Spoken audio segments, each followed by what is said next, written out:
los que todos los días escuchan lo mismo. Ha sido... 14:16 minutos, estamos en comunicación con Ana Prieto, periodista y autora del libro Todo lo que necesitas saber sobre terrorismo. Fue invitada nuestra hace unos días, pero nos parecía pertinente hablar de nuevo con ella a partir de lo que ocurrió en París. ¿Cómo andás, Ana? ¿Todo bien? ¿Cómo están? ¿Qué tal? Sí, todo bien. Bueno, imagino que después de la sorpresa inicial de las noticias del viernes, habrás hecho tu análisis sobre lo que pasó. Sí, tanto como se ha podido. Lo primero que se puede decir de este atentado es que fue un atentado que sin duda requirió una larga preparación previa. Fueron 6 focos, en algunos hubo tiroteos y en otros hubo atentados suicidas con cinturones suicidas, y no es fácil llevar esos cinturones. O sea, las personas que portan los cinturones para suicidarse, para llevar a cabo un atentado terrorista suicida, necesitan bastante preparación para que la cosa no explote en el camino, para saber cuándo detonarla, para no perder el control. Tienen que estar muy bien entrenados psicológicamente para no entrar en pánico y huir de la misión. Así que estamos hablando de atentados que han sido planeados, han tenido su planificación. ¿Por qué se eligió ese día? Hay muchas hipótesis, pero bueno, una de las hipótesis es que ese día ISIS de hecho había tenido un mal día, porque justo habían perdido ese mismo día bastante territorio en manos de los kurdos, de los peshmergas kurdos que luchan contra ellos continuamente, y también porque esa mañana la coalición internacional había celebrado, no sé si se acuerdan, el asesinato de... Sí, de Jihad John. Sí, claro, que es como uno de los verdugos famosos de ISIS, que más dan la cara ante cámaras, ¿no? Así que bueno, eso es lo primero que se puede decir sobre este ataque. Ahora, Lo segundo, sí. Sí, no, decime. No, lo segundo es que ISIS está de pronto sí saliéndose de su territorio. Esto es lo otro que está pasando. No solamente con lo que pasó en París, lo que pasa es que nosotros siempre nos fijamos más en lo que ocurre en Occidente, pero ya habían atentado unas semanas antes contra Turquía, un atentado suicida feroz, contra una marcha pacífica kurda que se estaba armando. Luego también se han adjudicado el atentado contra este avión que iba en ruta a Egipto-Rusia, y finalmente, un día antes de los atentados en París, un atentado suicida en el Líbano en el que murieron 43 personas. Entonces de pronto está dejando está moviéndose hacia afuera, y ahora lo hizo en Europa, y eso no ha sido lo común en ISIS, que por otro lado no es una organización que sea demasiado antigua. Empezó a establecerse como tal, como una fuerza, recién el año pasado. Claro, te iba justo a comentar esto que vos decías. Daba la impresión de que el ataque es llevar la guerra o el conflicto a la puerta de las casas de los europeos, y justamente alterar lo que es la vida cotidiana de parte del mundo occidental. Esto de juntarse en un bar a tomar algo, ir a ver un show de rock, transitar libremente por la calle, digamos, alterar todo eso que nosotros tenemos como una vida cotidiana, y poner el conflicto directamente en el centro de Europa. Absolutamente, y como decís, los blancos que eligieron, porque muchas veces este tipo de agrupaciones eligen blancos que son que tienen una simbología política o económica o colonialista, como fue el caso de los atentados en las Torres Gemelas eran todos íconos del poder estadounidense, ¿no? Acá fue contra gente de pie que estaba relajándose un viernes a la noche. O sea, yo no me puedo imaginar muchas maneras peores de morir, ¿no? Es realmente un atentado muy, muy horrible. Y este atentado no solamente ha sido contra los franceses y contra los europeos, también es un atentado contra los musulmanes que viven en Europa, que residen en Europa. ISIS no es ajeno, de hecho es parte de su estrategia. Parte de su estrategia es lograr acrecentar la islamofobia en países como Gran Bretaña, Alemania, Francia, que tiene una enorme comunidad de musulmanes, y hay una porción de esa comunidad que no está bien integrada a la sociedad, y esos son los chicos a los que ISIS manda su mensaje. Y si vos logras acrecentar la islamofobia en una región, vas a tener potencialmente más reclutas. Esa es la lógica con la que ellos operan.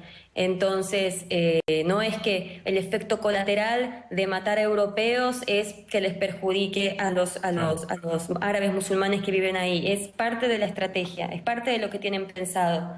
Ellos quieren que realmente que Occidente entre en guerra con ellos, ¿entendés? No, así que no, es parte de del plan, digamos. Sabés ¿Hola? que, sí, Ana, por momentos te perdemos. Te quería pedir si podemos pasar a teléfono. Sí, claro, vamos a teléfono. Dale. Dale. Así Perfecto. continuamos la charla que está realmente muy interesante. Estamos hablando con Ana Prieto, que es periodista y autora del libro Todo lo que necesitas saber sobre terrorismo. Y me parece interesante, más allá de quedarnos en el hecho del porqué del atentado, ir y preguntarte en qué va a derivar esto y si vos ves que la Unión Europea junto con Estados Unidos en algún momento se va a tener que sentar a negociar con ISIS, si es que ISIS quiere negociar algo, ¿no? Porque por un lado hoy escuchábamos a Obama y a Putin decir que no van a enviar tropas de tierra porque ninguno quiere pagar ese costo. Entonces en un punto es o siguen así ad eternum o en algún momento se sientan a negociar y dicen, bueno, a ver, ¿qué quieren ustedes? ¿Qué vamos a ceder nosotros? Y tratar de pactar algo. Sí, es complicado ver cómo van a obrar. El discurso de Hollande, que terminó hace menos de una hora, frente al Parlamento francés, fue bastante beligerante, digamos. Utilizó esta terminología a la que ya nos acostumbró Bush después de 2001, que es la de estamos en guerra. Y la verdad es que, bueno, no se está en guerra contra una agrupación insurgente, ¿no? O sea, el Estado Islámico se hace llamar así, pero no son un Estado. Y lo malo es que estos bastiones donde está el Estado Islámico están repletos de civiles. Por otro lado, los ataques aéreos nunca han demostrado poder terminar con una agrupación insurgente, no terminaron con Al-Qaeda en Afganistán, no terminaron con Al-Qaeda en Irak, cuando surgió Al-Qaeda ahí. ¿Por qué habría de terminar ahora con el Estado Islámico? Por otro lado, claro, también es perfectamente entendible que no quieran mandar tropas terrestres. Obama no está dispuesto a cometer los mismos errores ni tener los mismos saldos de muertos propios y ajenos, digamos, que tuvo Bush con su invasión a Irak. Entonces, hay que ver cómo va a resultar esto.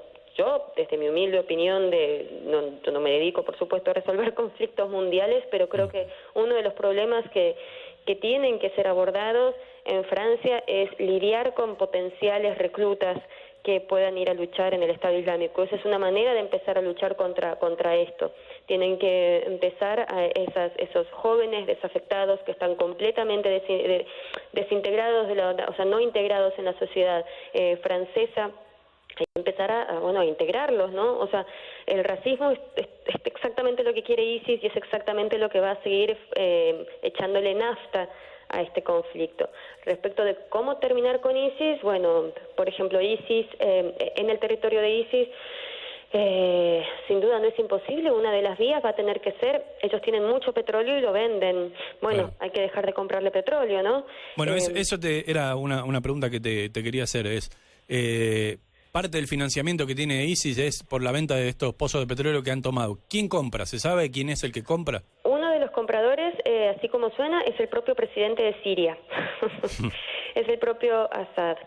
Otros compradores, acá hay algo a tener en cuenta también, y es que buena parte de la cúpula de ISIS no es solamente su califa carismático que parece sacado de un libro religioso de antaño, sino un montón de oficiales que servían a Saddam Hussein en Irak y que cuando se desmantela todo el aparato de Saddam Hussein quedan realmente a la deriva. Hay muchos hombres en ISIS que pertenecen al antiguo ejército de Saddam Hussein, y recordemos que Irak estuvo embargado por Estados Unidos durante muchos años y que para poder entrar y sacar productos de Irak Saddam tuvo que buscar vías alternativas de contrabando. Y esta gente que les digo que están en puestos jerárquicos de ISIS y que pertenecían al ejército de Saddam Hussein conocen exactamente todas esas vías de tráfico. Todas esas vías de contrabando, y tienen que estarlas usando para sacar petróleo. Las reliquias que han destrozado, esas reliquias antiguas y maravillosas que han estado destrozando en Palmira y en otros lugares, yo no creo que no las vendan. Tiene que haber un tráfico feroz de arte entre gente en Occidente que está muy dispuesto, y también en Oriente, a pagarla y a comprarla. Así que bueno, realmente va a tocar investigar, debe haber mucha gente haciéndolo, incluso es posible que ya se sepa y no, sencillamente no se sepa masivamente cuáles son exactamente las vías de financiación de ISIS y asfixiarlas.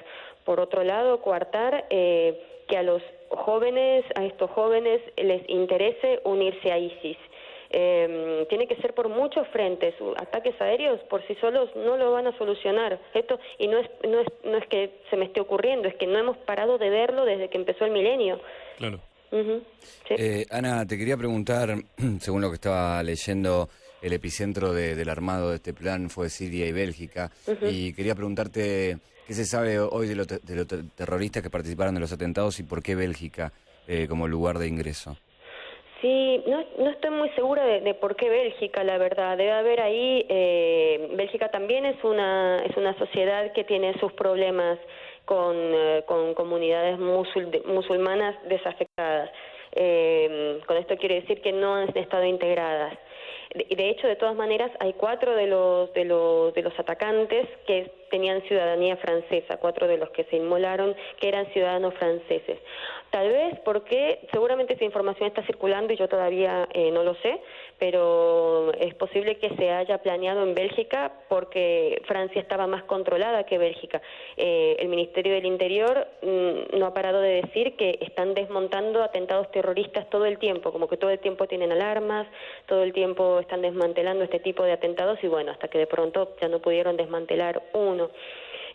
Algo que es problemático en este sentido también con el hecho de que estos atentados hayan hecho la ruta Siria, Bélgica, Francia.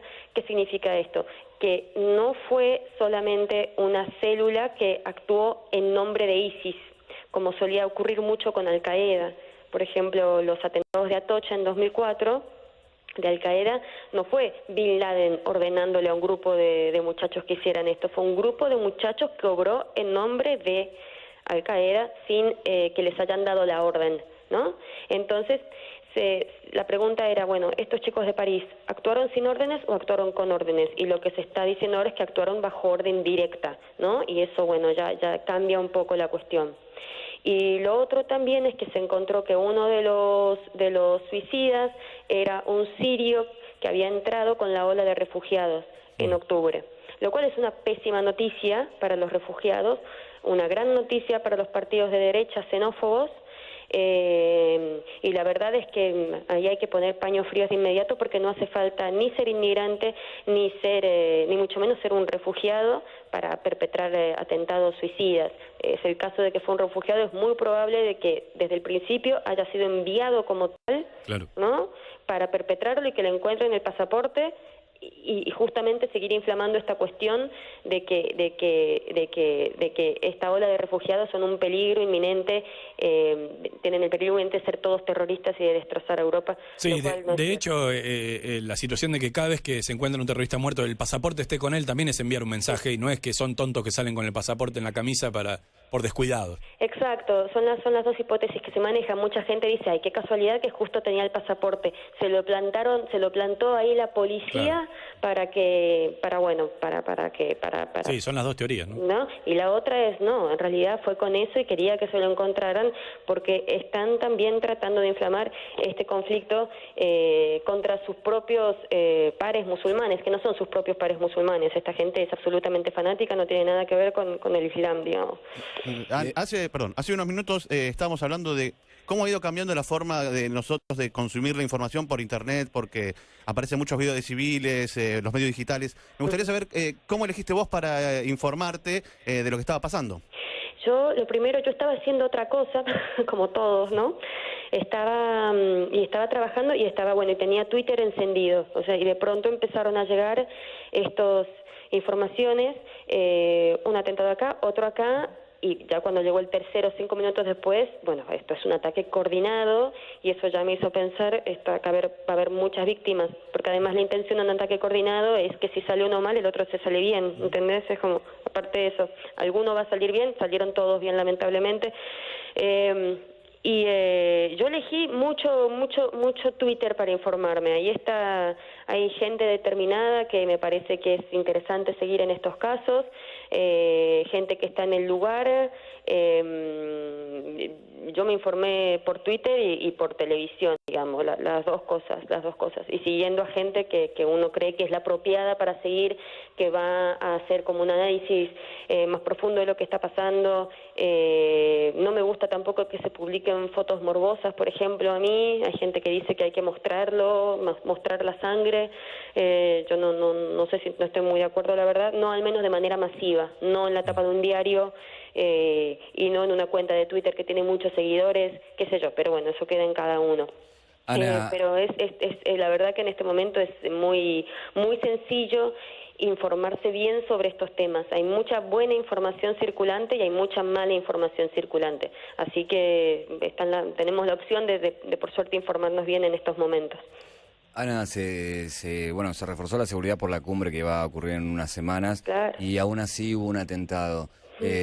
También uno lo que puede llegar a ver es que en este caso lo que buscan, que es de la islamofobia, uno ve que ya era un problema antes, y más con esto indicaría que va a seguir siendo un problema. Y por otro lado, el tema de la derechización, ¿no? Seguramente Le Pen crecerá. Sí. ¿Vos ves que esto va camino hacia esa escalada y que no hay una forma de frenarlo? Lamentablemente yo veo que sí va a haber una escalada. Ojalá que no. Pero ¿por qué no? Digamos, ISIS finalmente atentó contra Francia, no solamente porque quería, sino también porque pudo hacerlo, ¿no? Entonces esto va a poner a los franceses en una situación de no nos hemos protegido lo suficiente, vamos a tener que protegernos más. Lamentablemente eso es lo que pasa justamente con el terrorismo, provoca reacciones absolutamente muy viscerales, muy irracionales. Ya es una acción que parece irracional el terrorismo, pero son acciones realmente muy planificadas, no son locos delirantes los que están atrás de esto, de gente que sabe planificar, y la reacción siempre es, por supuesto, es dolorosa, te matan gente de un momento a otro, es muy terrible lo que provoca estas reacciones viscerales y esta sed de venganza inmediata y estas reacciones de miedo, y el mundo tiene que empezar a aprender en algún momento que ya no se puede reaccionar así. O sea, hay que templar, porque si no es la matanza infinita. Una de las razones de que hoy ISIS sea tan fuerte fue porque se devastó Irak. Entonces no es una relación absolutamente directa, pero no es la única razón, pero es una de las grandes razones. ISIS surge del desastre que se armó en Irak, del vacío institucional que se armó en ese país, de los grupos fundamentalistas que pudieron obrar y organizarse y funcionar impunemente en ese país, y luego, bueno, la guerra civil en Siria también devastó el tejido de la sociedad y pudieron entrar y obrar ahí. Entonces, si realmente piensan que esto se va a seguir solucionando con más violencia, va a ser la cosa de nunca acabar, y los atentados tampoco van a acabar. A mí me parece lógica pura, tal vez estoy equivocada, pero hasta ahora lo que nos ha demostrado la historia en los últimos 15 años me parece que es así. Claro. Ana, te agradecemos mucho tu testimonio y muy esclarecedor. Muchas gracias a ustedes de nuevo por contar conmigo. Hasta luego. Chao, buenas tardes. Era Ana Prieto, autora del libro Todo lo que necesitas saber sobre terrorismo, dando su opinión sobre lo que había pasado en